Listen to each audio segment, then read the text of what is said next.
Olá, pessoal. Na aula de hoje a gente vai entrar no último tópico desse curso, que é o estudo de um outro tipo de material. Até agora a gente viu, em termos de materiais macroscópicos, a gente viu somente condutores. E hoje a gente vai começar a estudar as propriedades de um outro tipo de material, que são dielétricos. Então, para a gente entender dielétricos, vamos fazer uma comparação simples com o material que a gente conhecia, que eram condutores, né? Então, no caso dos condutores, o que que a gente pensava, né? A gente pensava que os condutores têm condutor pode ser neutro, mas ele tem cargas que podem se mover livremente nesses condutores. Tipicamente, a gente pensa em elétrons, né? A situação pode ser um pouco mais complicada, mas a gente pode pensar que tem elétrons livres que podem se mover livremente nesses condutores, né? Então, eles estão muito fracamente ligados aos núcleos. Claro que isso é uma simplificação de um material condutor real, mas serve para a gente ter uma ideia de como esse fluxo de carga acontece dentro dos condutores. E a gente viu algumas propriedades básicas de condutores, né? Uma delas é que o campo elétrico dentro de um condutor é sempre zero, é o campo elétrico total, e fora do condutor esse campo elétrico é sempre perpendicular à superfície, né? Então, por exemplo, quando a gente coloca esse condutor na presença de um campo externo, as cargas vão se rearrumar de tal maneira a anular totalmente o campo total dentro do condutor. O que são dielétricos, né? Dielétricos são materiais onde os elétrons estão presos aos núcleos. O que isso quer dizer? Que eles não têm essa mobilidade tão grande quanto no caso de condutores, né? Então, tipicamente, a gente vai pensar que essas cargas estão realmente presas em certas posições do material, né? Presas nos núcleos, e eles não podem escapar e se mover livremente e se rearranjar de maneira livre, né? Porém, obviamente, essas cargas ainda assim vão sentir os efeitos de um campo elétrico, tá?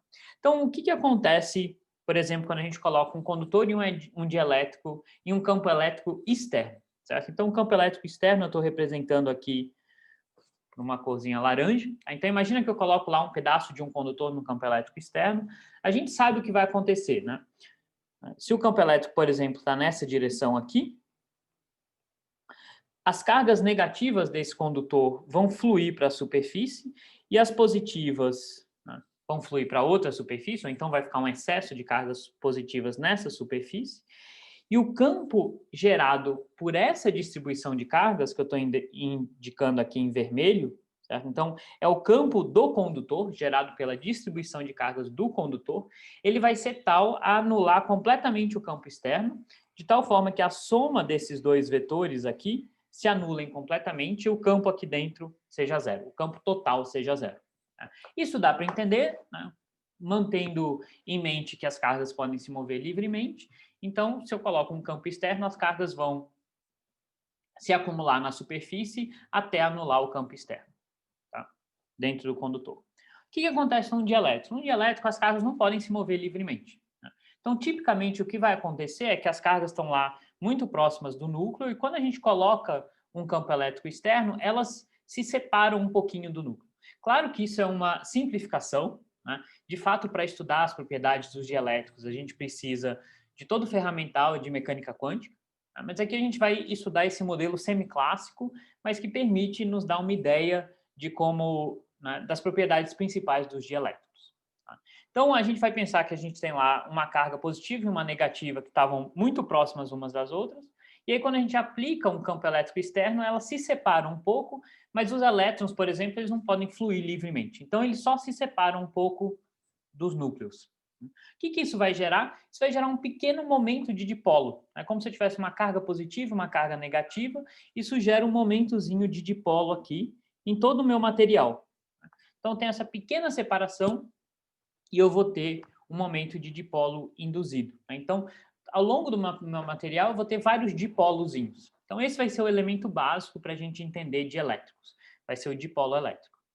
Mas a gente vê por essa figura, que também é uma simplificação, mas dá para já adiantar isso, né, que se eu olhar nessa superfície aqui, eu vou ter também um certo acúmulo de carga, porque os elétrons eles vão se dilatar um pouquinho. Então, se eu olhar só nessa superfície aqui, eu vou ter, de fato, uma carga induzida também, e nessa outra superfície, uma carga induzida positiva. Só que essa carga induzida vai ser muito menor do que no caso do condutor. No caso do condutor, a carga é tal que ela anula completamente o campo. Aqui não. Aqui vai ser uma carga induzida menor, então o campo elétrico aqui dentro ele não vai ser zero. Tá? Então, uma das propriedades é que aqui também a gente vai ter uma carga induzida.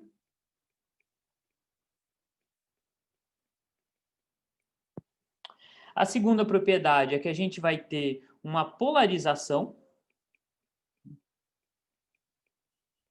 Ou seja, vão aparecer pequenos dipolozinhos ao longo do meu material, certo? Então, eu vou ter dipolos aparecendo ao longo do meu material. A gente vai aproximar esses dipolos de fato como uma carguinha positiva e uma negativa, com uma certa distânciazinha bem pequena entre elas. Certo? Mas, obviamente, esses dipolos ao longo do material vão se somar e vai ter um efeito macroscópico. Tá? Então, apesar de cada dipolo ser bem pequenininho, a gente vai ter um efeito macroscópico. E, nesse caso aqui, tipicamente, o campo do dielétrico vai ser menor do que o campo externo. Então, ele não vai anular totalmente o campo externo, ele vai cancelar parcialmente, mas não vai ser uma anulação completa. Tá? Então, o que a gente vai discutir na aula de hoje são várias propriedades do dipolo elétrico, que a gente já viu em algumas situações, mas agora a gente vai querer estudar em detalhe, porque conhecendo as propriedades do dipolo elétrico, quando tiver um material macroscópico, o que ele vai ser, um dielétrico na presença de um campo externo, o que ele vai ser é uma coleção de pequenos dipolozinhos. E a gente vai poder somar todos esses dipolos para conseguir determinar as propriedades desse material macroscópico. Tá? Então, vão ser modelos aproximados, mas que nos permite descrever bem esse material. Tá? Então, vamos relembrar de algumas propriedades do dipolo elétrico. Tá? Então, o dipolo elétrico, o mais simples, são duas cargas pontuais, né? Uma negativa e uma positiva. O campo do dipolo é um campo desse tipo aqui, né? Que tem essa cara, certo? A gente já calculou isso, a gente viu que o potencial elétrico do dipolo é dado por isso daqui. Tá?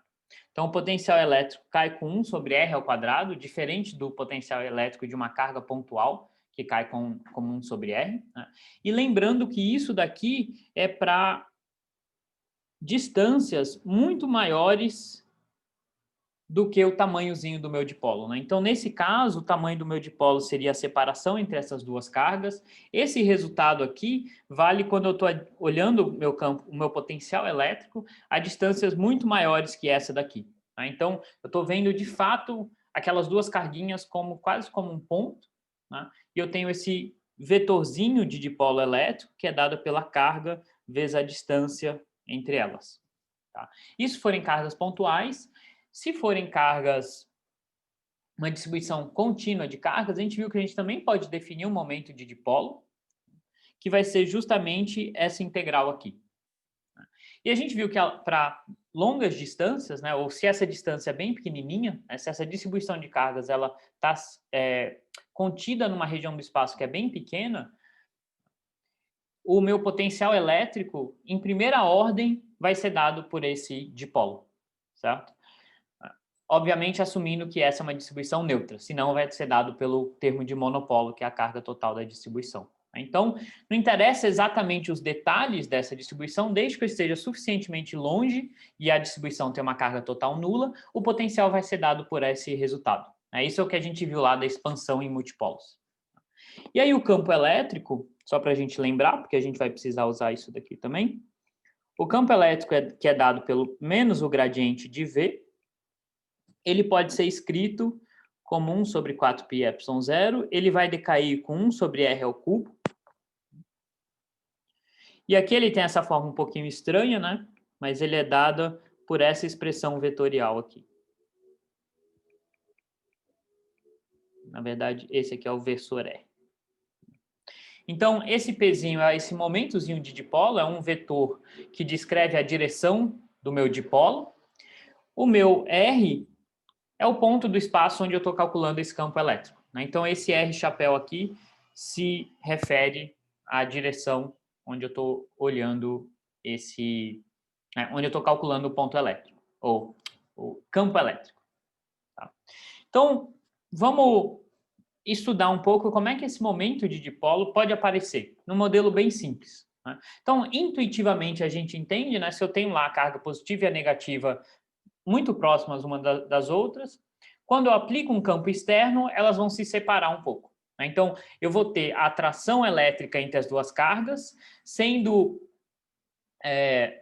compensada pela força elétrica externa, né? Então, quando eu coloco isso num campo elétrico, o campo elétrico vai tentar separar as cargas, mas as cargas vão ter uma atração entre elas que vai tentar manter elas juntas. Então, vai ter uma certa posição de equilíbrio, onde as duas cargas vão ter uma separação não nula.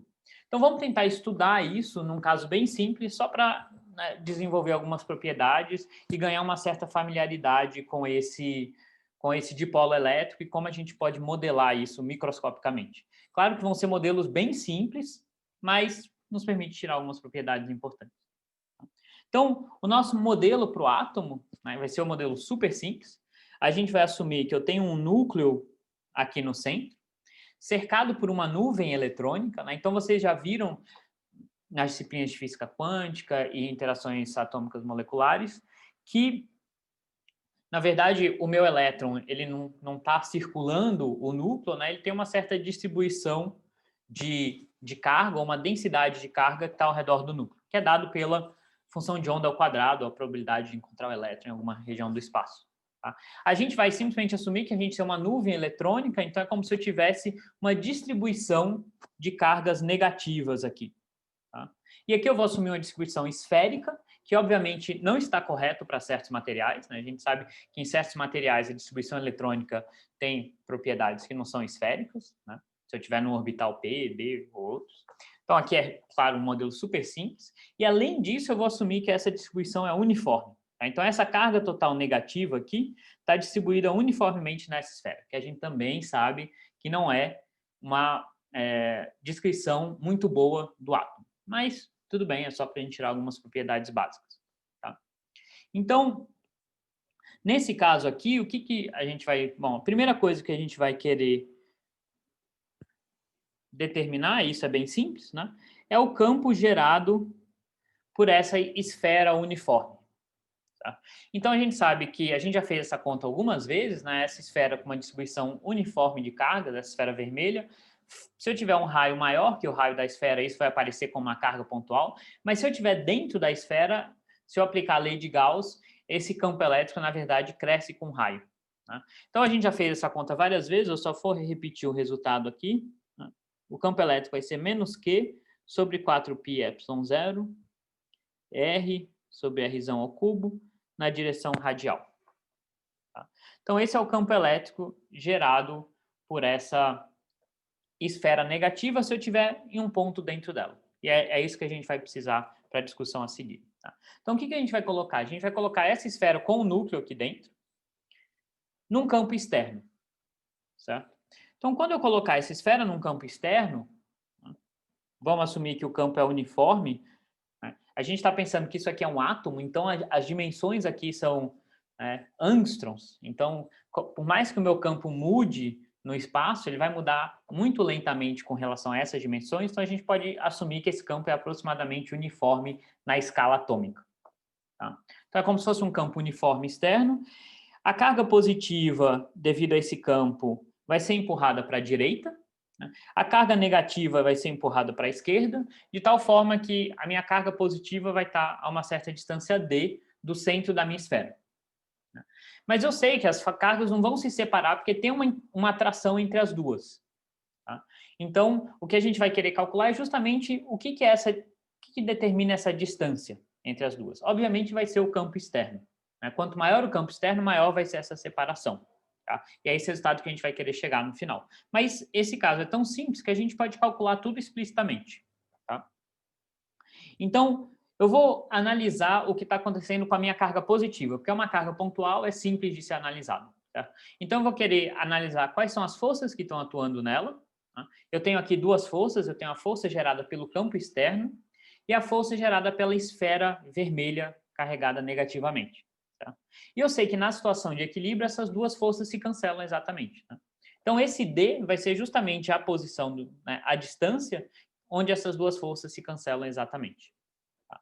Então, vamos escrever isso explicitamente, né? A força na minha carga positiva vai ser a carga vezes o campo externo, mais o campo gerado pela esfera negativa, e na situação de equilíbrio, isso aqui tem que ser zero. Ou seja, em outras palavras, o campo externo tem que ser igual a menos o campo elétrico gerado pela minha carga negativa. Tá? Na posição, né, dessa carga positiva aqui. Então, para calcular a força na carga positiva, eu preciso calcular o campo elétrico na posição dela. Tá? Então, eu sei, né, a gente acabou de ver que se eu tiver uma distância d do centro da minha esfera, esse campo elétrico vai ser dado em módulo. Eu já vou escrever isso aqui em módulo.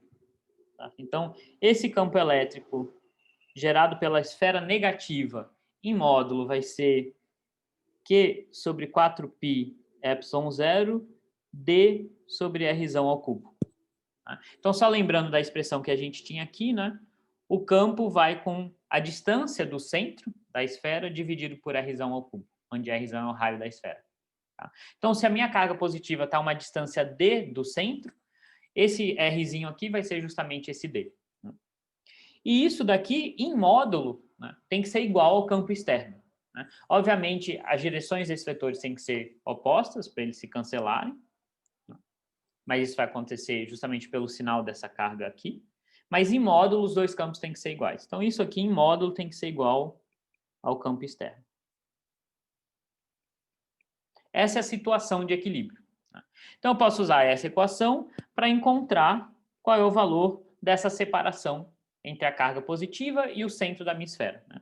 Então, o meu D vai ser simplesmente 4π epsilon 0 r ao cubo sobre a carga positiva vezes o meu campo externo. Então, como esperado, quanto maior o meu campo externo, maior vai ser essa separação. É esperado, porque o campo externo vai tentar puxar a carga para um lado, né, separar as duas cargas, mas elas vão ter uma força de atração entre elas. Quanto maior o campo externo, maior vai ser essa separação. É o que é esperado. Tá? Isso aqui vai gerar um momento de dipolo. Certo? Então, agora eu tenho a seguinte situação. Eu tenho uma carga positiva aqui e eu tenho essa esfera negativa aqui. Vamos calcular o momento de dipolo dessa distribuição de cargas. Né? Então, é uma carga pontual mais uma distribuição contínua. Então, o meu momento de dipolo, ele vai ter contribuição de dois termos. Né? Eu vou ter a minha carga pontual, que vai ser esse valor da carga D. Eu estou colocando o meu eixo Z aqui só para a gente especificar de maneira mais explícita o meu sistema de coordenadas. Então, a origem do meu sistema de coordenadas vai estar aqui. Né? Então, se a gente lembrar da nossa definição do momento de dipolo, né? Ele é integral de ρ de R' vezes R'. Para minha carga positiva, esse ρ é uma delta de Dirac, é uma carga pontual, então me dá simplesmente o valor da carga vezes a posição dela no espaço. A posição dela no espaço é esse vetorzinho aqui, D, na direção Z chapéu. E agora eu tenho que considerar também a contribuição de toda essa esfera negativa que é dada por isso daqui. Mas essa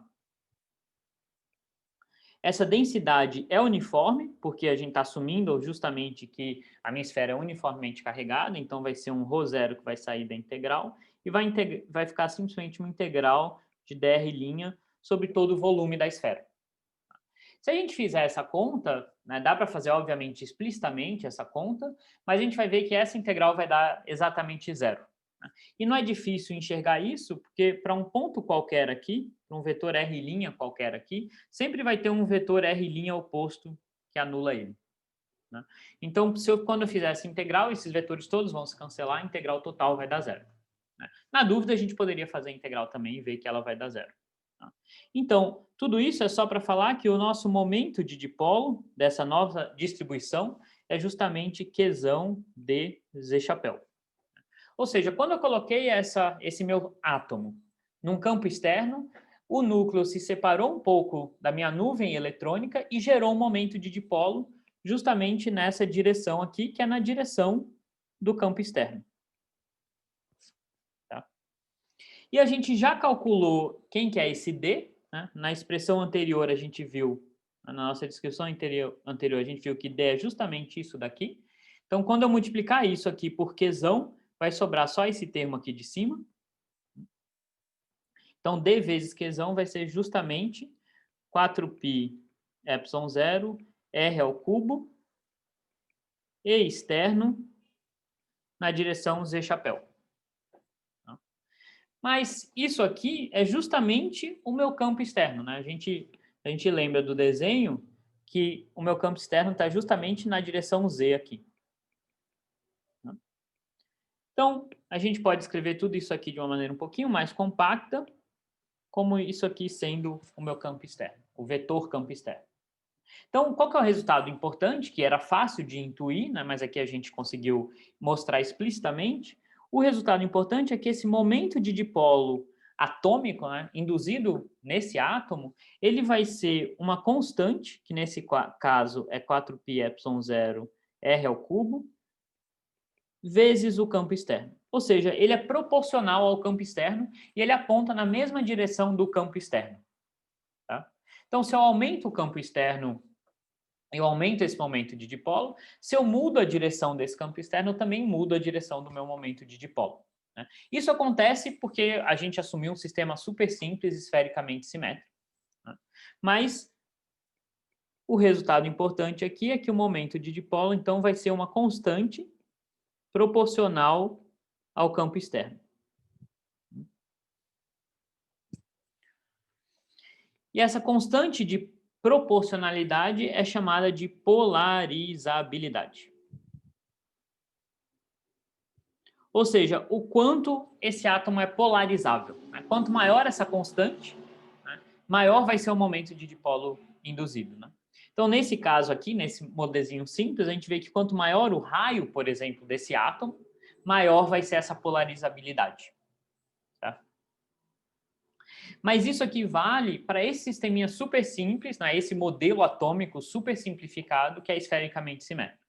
Em geral, o que a gente tem é que, de fato, essas coisas são proporcionais, mas se eu tiver uma molécula mais complicada, que não é, por exemplo, esfericamente simétrica, tá? Então, se eu tiver átomos ou moléculas mais complexos,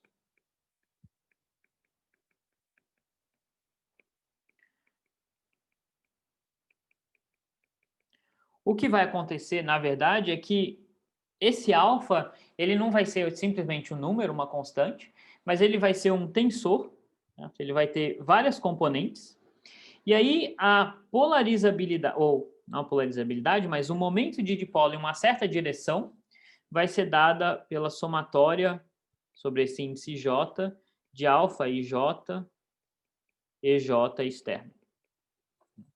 Então, se eu tenho uma molécula que tem uma certa distribuição, que ela não é esfericamente simétrica, se eu aplico um campo externo, ela pode se deformar de tal maneira em que o momento de dipolo não está necessariamente alinhado com o campo externo. Então, pode ser uma relação mais complicada, essa é a relação geral. Mas, na maioria dos casos que a gente vai considerar, vai valer essa relação aqui. Tá? Então, a gente viu como, aplicando um campo externo, a gente consegue gerar, e a gente está ainda, né, olhando só para um átomo ou para uma molécula, a gente consegue gerar um momento de dipolo nesse átomo ou nessa molécula, né, justamente por esse distanciamento entre as cargas. Mas existem átomos ou moléculas que têm um momento de dipolo intrínseco. Né? A distribuição de cargas dele já é tal que essas cargas estão separadas, isso já me gera um momento de dipolo intrínseco. Né? O caso mais importante é a água, porque tem um momento de dipolo gigantesco comparado com outras moléculas. Né? E a água, né, a gente sabe, é formado por 2 átomos de hidrogênio e 1 de oxigênio. Se a gente calcular a distribuição eletrônica dessa água, né, aqui o que a gente está representando são os núcleos, então são as cargas positivas. Se eu analisar a distribuição de cargas dos elétrons, eu vou ver que a grande maioria dos elétrons vai se concentrar aqui, e aí vai ter um saldo positivo de cargas nesses dois lados. Né? Então é quase como se, de uma maneira simplificada, todos os elétrons ficassem em cima do oxigênio, e aí eu tenho os núcleos dos hidrogênios aqui, gerando uma carga positiva nesses dois campos. Né? Então, isso me dá, já da própria geometria da molécula, já me dá um momento de dipolo, sem eu precisar aplicar um campo externo. Certo? Então, tem certos materiais ou certas substâncias que já têm um momento de dipolo intrínseco. Mesmo que eu não tenha campo nenhum aplicado, a geometria dessa molécula já me dá um momento de dipolo intrínseco. Tá? E aí, o que acontece quando a gente coloca um material desse na presença de um campo externo? Então, imagina que eu agora estou com uma substância que já tem um momento de dipolo intrínseco. Quando eu coloco esse material na presença de um campo externo, eu tenho dois efeitos que podem acontecer. Né? Um é o mesmo que a gente já estudou, né? A carga pode se separar ainda mais e pode mudar esse momento de dipolo, mas, em geral, os campos externos que a gente consegue aplicar, eles são muito mais fracos do que o campo gerado dentro da própria molécula, né? Gerado entre os átomos ou os núcleos e os elétrons da molécula. Tá? Então, tipicamente, esse vai ser um efeito muito pequeno e é subdominante. Então, para todos os efeitos, a gente pode assumir que o momento de dipolo intrínseco não é modificado pelo campo externo, mas aí o que vai acontecer, que a gente vai ver, é que o que acontece é que o momento de dipolo não muda, mas ele gira de tal forma que a molécula se alinha com o campo elétrico. Tá? Então, esse campo externo vai fazer a minha molécula rotacionar. Tá? E aí o momento de dipolo elétrico vai estar alinhado com o campo externo, que nem a gente viu na situação anterior. Né? Então, vamos estudar esses efeitos. Tá? Então, a gente vai fazer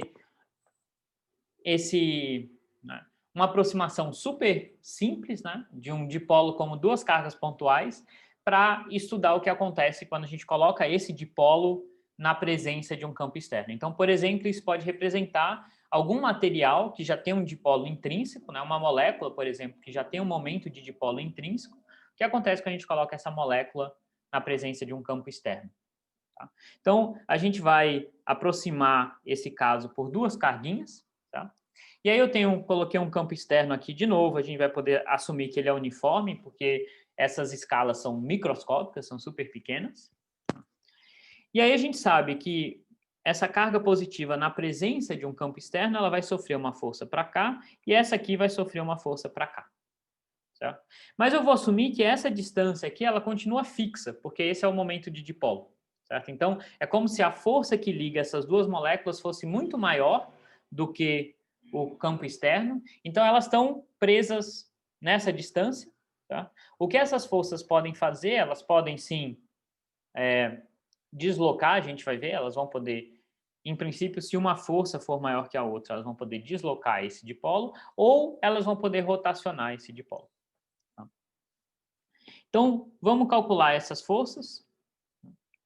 A força na carga superior vai ser Q vezes o campo elétrico externo, que eu vou chamar simplesmente de E aqui, para não carregar na notação, tá? Calculado na posição da minha carga positiva. Tá? E a força que a carga negativa sente vai ser menos Q vezes o campo elétrico externo, calculada na posição da minha carga negativa. Então, a força total que esse sistema sente é a soma dessas duas forças. Isso vai ser Q E calculado na posição da carga positiva menos E calculado na posição da carga negativa. E aqui a gente já vê que se de fato o campo for uniforme, né? Se o campo nesse ponto for igual ao campo nesse ponto, isso já dá zero, essas duas forças se cancelam exatamente, o meu dipolo não vai transladar, só vai poder rotacionar. Mas aqui a gente vai ser um pouco mais geral e vai assumir que esse campo pode mudar desse ponto para esse ponto. Tá? Em geral, isso não acontece, porque mudanças do campo elétrico nessa escala são escalas muito pequenas, mas vamos tratar o caso geral e assumir que esse campo pode mudar, né, daqui para cá.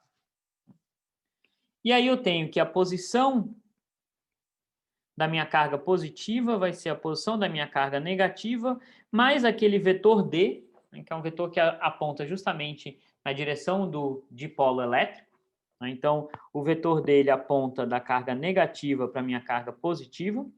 e ele tem o tamanho dele, é a separação entre as duas cargas. Então, eu posso escrever, né, que a posição dessa carga aqui vai ser a posição da minha carga negativa mais esse vetorzinho D.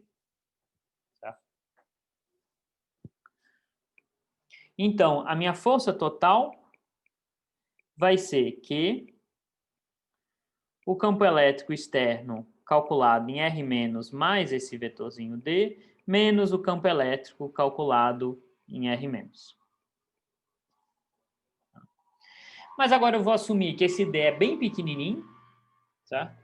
Então, se eu fizer uma expansão de Taylor aqui, né, vai ser como se eu estivesse calculando o E em x mais um epsilon, menos o E em x. Então, se eu expandir esse campo elétrico aqui para um D bem pequenininho, eu posso reescrever essa expressão como D vezes o gradiente, né, produto escalar com gradiente de E calculado em R-.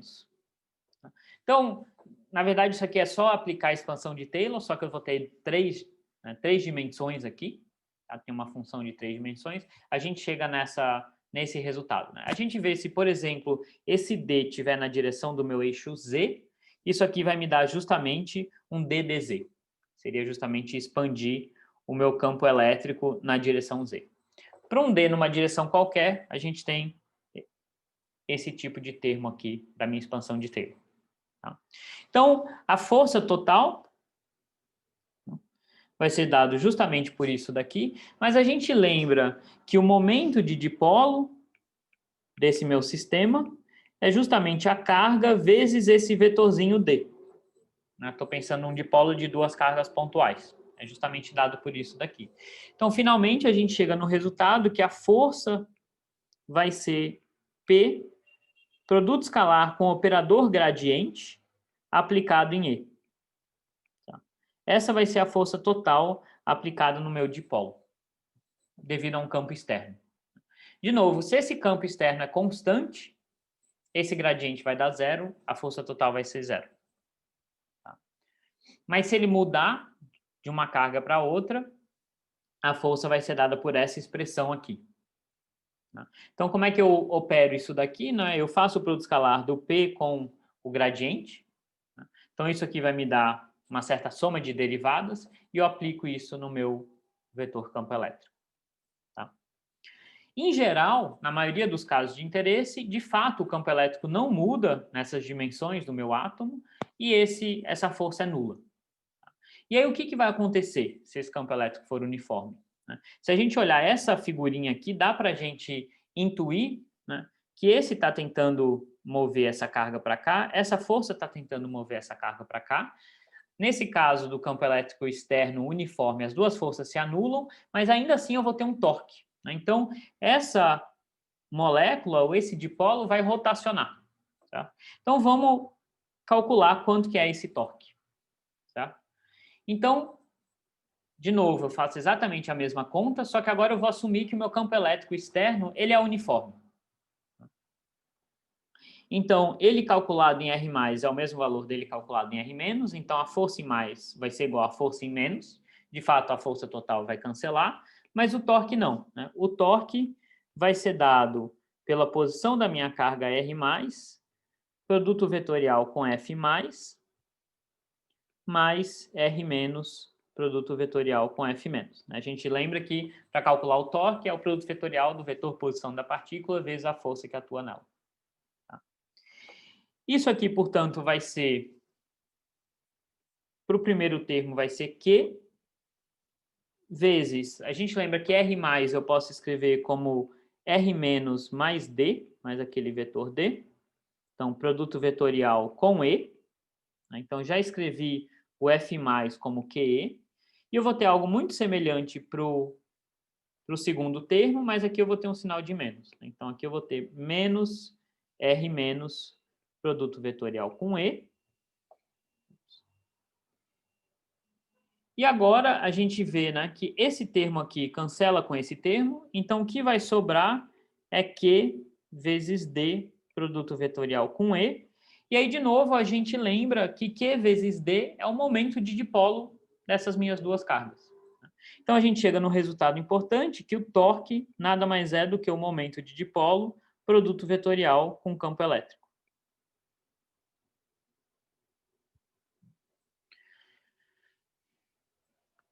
Então, a gente sabe que um produto vetorial é zero se os vetores forem paralelos ou antiparalelos, né? Então, tipicamente, o que vai acontecer é que se eu aplico um campo externo nessa direção, esse sisteminha aqui, que tem um momento de dipolo nessa direção, ele vai rotacionar até o momento de dipolo estar na direção do campo externo.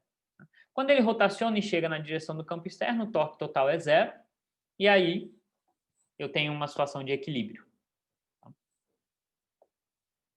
Então, os efeitos de colocar esse pequeno dipolozinho num campo externo são dois, né? Se esse campo mudar bruscamente, ou ele, né, se ele não for uniforme, esse dipolo vai poder ser deslocado, mas tipicamente isso não acontece, e o que acontece é que o dipolo vai simplesmente rotacionar e alinhar com o campo elétrico.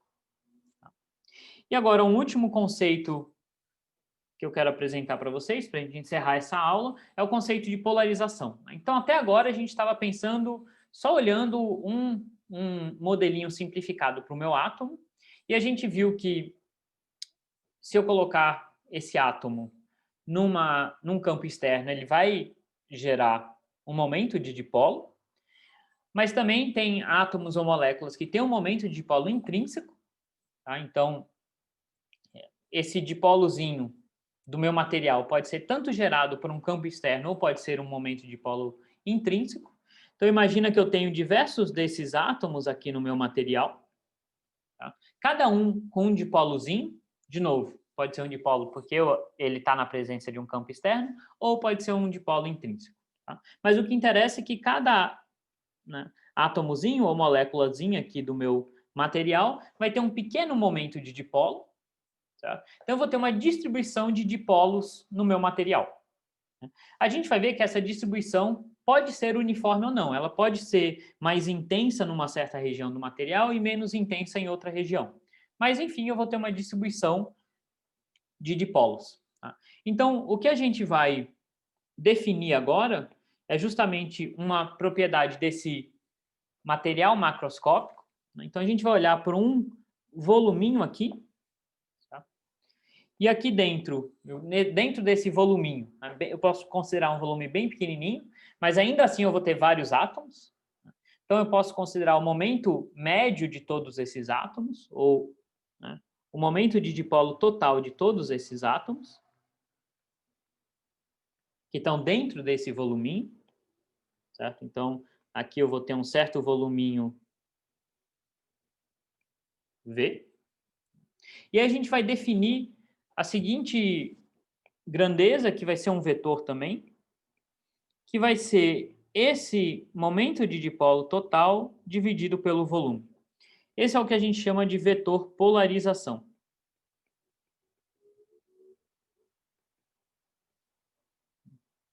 O que esse vetor polarização está me dizendo, na verdade? Ele está me dizendo qual é a densidade de dipolos que eu tenho no meu material. Né? Então, numa certa região, se eu tiver dipolos muito intensos, essa polarização vai ser maior, mas eu posso ir para uma outra região do espaço, onde eu tenho momentos de dipolos menores ou menos frequentes, essa polarização vai ser menor. Então, é como se eu tivesse uma distribuição de momentos de dipolo, que nem eu tenho uma distribuição de cargas elétricas, e em vez de eu ter uma densidade de cargas elétricas, eu tenho uma densidade de dipolos.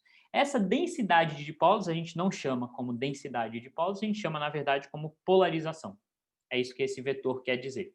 E ele pode, obviamente, mudar de ponto a ponto no meu material. Tá bom? Então, na próxima aula, a gente vai usar esses conceitos para tentar extrair propriedades desse material macroscópico aqui, que tem uma certa distribuição de dipolos ou uma certa polarização. Tá bom? Tchau, tchau.